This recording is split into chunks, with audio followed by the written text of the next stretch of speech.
নিজের ইজ্জতকে আল্লাহ বাঁচিয়ে দিলেন, তাহলে বোঝা গেল দুয়ার দাম আছে। ওয়াইজা সাআলাকা ইবাদি ফাইন্নী করিবুন উজিবু দাওয়াতাদ দাঈ ইযা দাআন ফালইস্তাজিবু লি ওয়াল ইউমিনু বি লাআল্লাহুম ইয়ারশুদুন। আল্লাহ বলছেন তুই দোয়া কর, আমি তোর দোয়া কবুল করব। এটা রমজান মাস, আল্লাহ তাআলা মুমিনের দোয়াকে ফেরিয়ে দেবে না। আর একটা হাদিস বলে দিই বুখারী শরীফ থেকে, আর মাত্র 10 মিনিট টাইম নেব। এবার শুনেন ভাই আমার, আল্লাহ পাকের নবী জনাবে মুহাম্মদুর রাসূলুল্লাহ সাল্লাল্লাহু আলাইহি ওয়াসাল্লাম বলেন, যদি মা এবং বাবা রাজি তো আল্লাহ রাজি, আর মা বাপ যদি নারাজ হয়ে যায় আল্লাহও নারাজ হয়ে যাবে। বলেছেন হুমা জান্নাতুকা ওয়া নারুকা, মা বাপ হলো তোমার জান্নাত আর মা বাপ হলো তোমার জাহান্নাম। মা বাবাকে রাজি রাখলে আল্লাহ রাজি, জান্নাত হকদার হয়ে যাবে। মা বাপ অসন্তুষ্ট নারাজ, মা বাপকে দুঃখ দিলে আল্লাহ নাখুশ হয়ে যাবে এবং তোমার জায়গা জাহান্নাম হয়ে যাবে। বন্ধুরা আমার, পৃথিবীতে দোয়া আছে দুই রকম, একটা হচ্ছে দোয়া আর একটা হচ্ছে বদদোয়া। একটা নাম হলো দোয়া আর একটা হলো বদদোয়া। বুঝতে পারলেন না মনে হয়? আমি আপনাকে বলবো, আল্লাহ তাআলা জানে আপনাকে মেরে দেয় 8 দিনের মধ্যে, এটা হয়ে গেল বদদোয়া। আর বলি যে আল্লাহ আপনার জীবনটাকে দীর্ঘজীবী করে দেয়, লম্বা করে দেয়, এটা হয়ে গেল দোয়া। আল্লাহ যেন আপনাকে ফকির বানিয়ে দেয়, তুচ্ছ বানিয়ে দেয়, এটা হলো বদদোয়া। বলি আল্লাহ যেন আপনাকে চিরসুখী করে রাখে, ধন দৌলত দেয়, সুখে শান্তিতে রাখে, এটা হলো দোয়া। আর একটা হলো বদদোয়া। ভাই আমার, মা বাপ যদি ছেলের জন্য বদদোয়া করে তাও লাগবে, আর বরকতের দোয়া করে তাও লাগবে। এর প্রমাণ দেখো হাদিস থেকে ইনশাআল্লাহ। ওয়া তৌফিক ইল্লা বিল্লাহ। এবার ভাইরা মায়েরা, দোয়া কবুল হয় মা বাপের 3 শ্রেণীর লোক আছে যার দোয়া ফেল হয় না। 1 নম্বরে মাজলুম, 2 নম্বরে মা বাপের দোয়া, 3 নম্বরে মুসাফিরের দোয়া। এই 3 শ্রেণীর লোক যখন আল্লাহর কাছে দোয়া করে তখন আর দোয়াটা ফেলিওর হয় না। তাহলে জেনে রাখেন, শুনে রাখেন আমার ভাইরা, যুবকেরা, তাহলে মা বাপের দোয়া লেগে যাবে। এর প্রমাণ আপনাকে হাদিস থেকে দেখাচ্ছে। জোরাজ নামে আল্লাহর ভালোবাসা প্যারা আল্লাহর ওয়ালি, আল্লাহর মাহবুব এখানে ঘর করে মসজিদ করে আল্লাহর ইবাদত করছি। নামাজটা ফরজ ছিল না, নামাজটা নফল নামাজ ছিল। এ মতো নামাজে মগ্ন আছে, পিছন দিক থেকে নিজের মা এসে ডাক দিচ্ছে, ইয়া জোরায় জো, ইয়া জোরায়। জোরে চিন্তা করলো, একদিকে হলো নামাজ, একদিকে আমার আল্লাহ, আর একদিকে হচ্ছে আমার মা। কতগুলো পাগলি বেটি ছেলে আছে, ও বুঝে না, মাদ্রাসা মক্তব যায়নি কোনোদিন, কোরআন বুঝে না, হাদিস বুঝে না, রোজ আর মাসে কোন রকম করে ঠুকুর মুকুর করে নামাজ পড়তে শিখেছে। কোন হাত ডাহিনা আর কোন হাত বাঁয়ে কুচা কাউকে ভুলে গেছে, দেখাজ খানা তলে বেঁধে দিয়েছি আর বাঁ হাত কবরে করে দিয়েছে। সালা পাগলি, নামাজ বন্ধ করে কোন হাত নিচে আর কোন হাত ওপরে এটাও তো বুঝে না, নামাজ হয় না আঁকা বাগাতে। এবার নামাজ শুরু করেছে, আসরের নামাজ। 2 বছরের ছেলে চেঁচা করে কাঁদছে, পিছিয়ে দিক থেকে দুধ খেয়ে লেগে। আর 4 জন নামাজ পড়ছে একসাথে। তোর বেটাকে বুঝেছে, থাম রে বেটা থাম, আর 2 রাকাত পড়ে নিতে এখন তোকে দুধ খাওয়াচ্ছি হবে। সালা লাগছে বিকণ্ঠা, ছি ছি ছি। নামাজে চালাক হলে নামাজ হবে, কথাই তো বুঝে না। তো হাজরাতে জোরায় মা ডাকছে, নামাজে মগ্ন আছে। একদিকে আল্লাহ, একদিকে মা, কার কথা শুনবে? ভালো করে বুঝেন হাদিসটা, কার কথা শুনবে? নামাজ পড়বে না মার কথা শুনবে? মা নারাজ হলে আল্লাহ নারাজ, মা খুশি থাকলে আল্লাহ খুশি। এবার মাকে ছেড়ে দিলেন, আল্লাহু আকবার। মার কথা উত্তর দিলেন না। একবার কেটে গেল, দ্বিতীয়বার আসে বলছে, জোরায় জোরাজ কখন বলছে একদিকে আল্লাহ একদিকে নমাজ একদিকে মা, উত্তর দিল না। তৃতীয়বার বলছে, এবার জোরাজ জোরাজ জোরাজ করে 3 বার ডাক দিল, মার কথার সাড়া দিল না, মার কথার উত্তর দিল না। মা নারাজ হয়ে গেল, মা ছেলের উপর সন্তুষ্ট হয়ে গেল। আল্লাহ তাআলার কোর্টে কেস করে দিল, আল্লাহ আমার ছেলে যত বড় আবেদ হোক, যত বড় নমাজি হোক, যত বড় রোজাদার হোক, যত বড় খোদা ভক্ত হোক, যতক্ষণ একটা বেশ্যা বেটি ছেলের মুখ না দেখবে ততক্ষণ যেন আমার মরণ না হয়। ভালো করে বলছে, কত বড় বদদুয়া, মায়ের দিছে বদদুয়া ছেলেকে। ইমাম বুখারী রাহমাতুল্লাহ আলাইহি খুব রাগী মানুষ ছিলেন। ইমাম বুখারী রাহমাতুল্লাহ আলাইহি খুবই রাগী মানুষ। বাচপানে নিজের মাকে নানা রকম করে জ্বালা যন্ত্রণা করতেন। মা জ্বালা যন্ত্রণা সহ্য করে করে খাসতে যেতেন। দুধ দিয়েছেন, দুধটা পূর্ণ হয়নি, যতটা নিবে ততটা হয়নি, তাই একটা চিনি মাটির বর্তন ছিল, কাটোরা ছিল, দিয়ে চালিয়ে দিল, ভেঙে চুরমার হয়ে গেল। মা ইমাম বুখারী রাহমাতুল্লাহ আলাইহির মা, ছেলে যদি অন্যায় করে দেয়, খালারে বেটিরা আমার মায়েরা বাপুরা তাড়াতাড়ি করে বদ দিয়া দিয়ান না, আমার বাপু বদদুয়া দিলে লেগে যাবে, আল্লাহ কবুল করে নেবে, ছেলে মেয়ে বিপদে পড়ে যাবে, যেটা বদদুয়া দিবেন সেটা লেগে যাবে। ইমাম বুখারী রাহমাতুল্লাহ আলাইহির মা আল্লাহকে বলছে, আল্লাহ আমার ছেলেকে হেদায়েত দিও আর জ্ঞান দিয়ে বড় আল্লামা বানিয়ে দিও। মার দোয়া কবুল হলো। আজ এই যে হাদিস বুখারী বলছি, 6খানা হাদিসের মধ্যে নম্বর 1 হাদিস হলো বুখারী হাদিস। জি, ইমাম বুখারীর লেখা। তাহলে ওর দাম কত বাড়াইলে মার দোয়াতে, কথা বুঝেন, কত মার কথাতে দাম বাড়িয়েছে।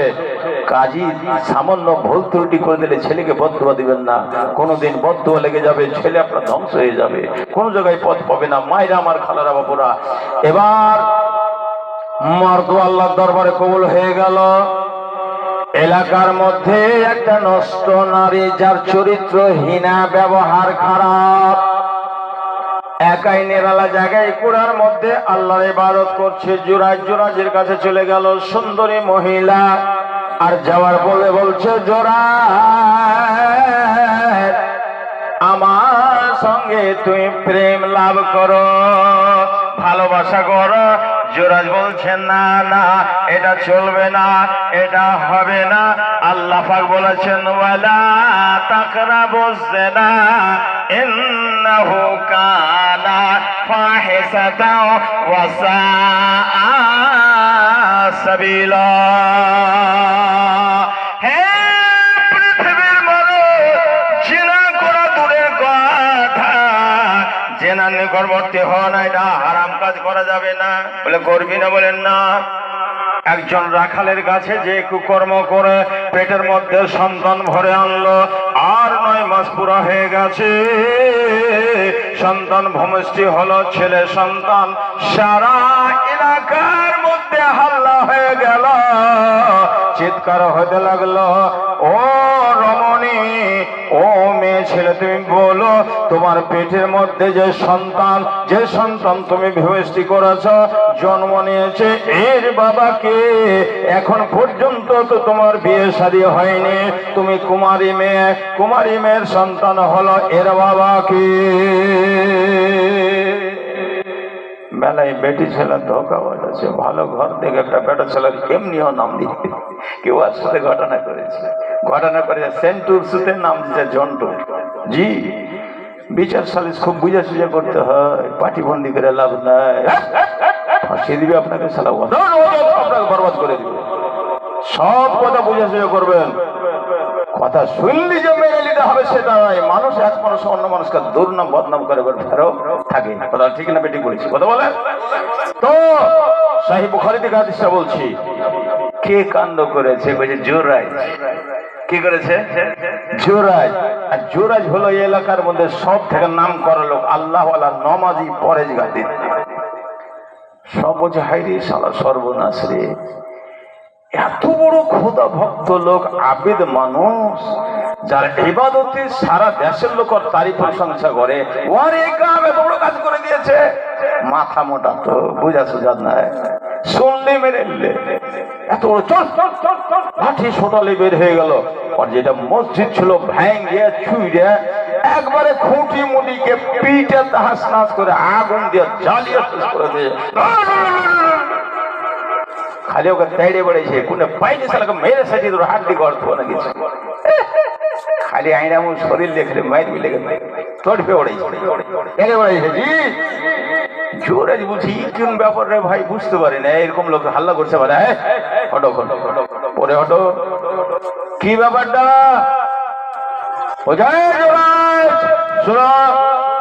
জোরাজ আসলো, এই ছেলেটা নামাজি দেখাচ্ছিস, নামাজি ছেলেটা। যুবরাজ বলছে আমার উপর সন্দেহ হয়েছে নাকি? বলে সন্দেহ নাই, ছেলে তো মেয়ে লোকটা বলেছে ওরে ছেলে, তাই নাকি? বলে হ্যাঁ।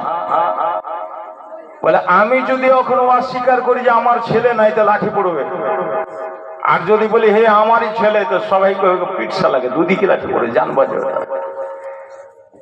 জি যুবরাজ বলছে শোনো, যুবরাজ বলছে শোনো, এই ছেলেটা 3 দিনও হয়নি, কয়েক ঘন্টা আগে জন্মগ্রহণ করেছে। ছেলে মানুষ, বেটা ছেলে, এর বাবাকে আপনি খুঁজে পান না। মহিলাটা আমার নাম বলেছে, সারা গ্রামের লোক আমাকে মারার জন্য এসেছেন, আমার মসজিদ ভেঙে দিয়েছেন, ঘর বাড়ি ভেঙে দিয়েছেন, তাস নাচ করে দিয়েছেন। শুনে এ ছেলের বাবাকে ছেলে নিজে বলে দেবে। এর থেকে আর বড় প্রমাণ আছে? কথা বলে এর থেকে আর সাক্ষী দরকার আছে? এর থেকে বড় জিনিস আর নাই। হযরতে জোরাজ আল্লাহ ওয়ালা লোক, ওই ছেলেটার পেটে শাহাদাতের অঙ্গুল দিয়ে ঠক্কর মারছে, চেপে ধরেছে, আর ছেলেটা তখনই হয়ে পড়েছে। আর হাদিস বুখারী, রাসূলুল্লাহ সাল্লাল্লাহু আলাইহি ওয়াসাল্লাম বলেছেন, পৃথিবীতে জন্মের পরে 3 জন ছেলে কথা বলেছে, হইয়া জমিনে পড়তো নাই, মানুষের সঙ্গে কথা বলতো নাই। তাহলে কটা ছেলে কথা বলেছে? 3টা ছেলে। তাফসীরের মধ্যে 4টা, সহিহ বুখারীতে 3টা ছেলের কথা আছে। কখন কথা বলেছে আর কেন বলেছে যদি বলতে যাই সময় লম্বা হয়ে যাবে। বন্ধুরা আমার, এবার ওই জোরাজ ছেলেটার পেটে যেমনি হোড়া দেওয়া, ছেলেটা চেঁচে শব্দ করে বলছে, জোরাজ আমার বাবা নয়। জোরাজের মসজিদ থেকে 3 কিলোমিটার দূরে একটা বাসা আছে, আর ওখানে ওট, দুম্বা, ছাগলের একটা চারওয়াহা রাখাল আছে, ওই রাখালটা হলো আমার বাবা। লোক কইছে আচ্ছা সারা ভুল করলো রে, মায়া লোকের কথা শুনে নিষ্পাপ বিনা দোষে লোকটাকে মারপিট করলো, মসজিদ ভেঙে দিল। 14 গোষ্ঠী যে জোরাজের পা ধরে মাপ চায়, ভুল করেছে ভাই, অন্যায় করেছে, ক্ষমা করে দাও, মাফ করে দাও। জোরাজ যদি বাধ্য করলে সারা খানদার মানুষ কানা হয়ে যাবে, ন্যাংরা হয়ে যাবে, এত বড় দুয়ার পাওয়ার আছে, শক্তি আছে। জোরাজ তুমি আমার মসজিদ ভাঙলে না বুঝে নাই করে, মানে সারা এলাকার লোক যে জোরাজের হাত ধরা জোরঝুড়িত কানতে আরম্ভ করেছে। ভাই আমরা এই মহিলাটার কথা শুনে আপনাকে দোষারোপ করে আপনার মসজিদ ভেঙে দিয়েছি, ইবাদত গাহ ভেঙে দিয়েছি, আপনাকে মারার জন্য চেষ্টা করেছিলাম, কিন্তু আসলে তো আপনি সহি লোক, আল্লাহ খোদা ভক্ত লোক, আপনাকে দুর্নাম বদনাম করার জন্য চেষ্টা করেছিল। তাহলে দুয়ার দাম আছে না নাই? কথা বলেন, দাম আছে না নাই? আমি বলছি ইবাদি ফাইন্নে করিবুম উজিবু দাওয়াতাদ দাঈ ইজা দাআন ফালইস্তাজিবুলি ওয়াল ইউমিনু বি লাআল্লাহুম ইয়ারশুদুন। আল্লাহ পাক বলছেন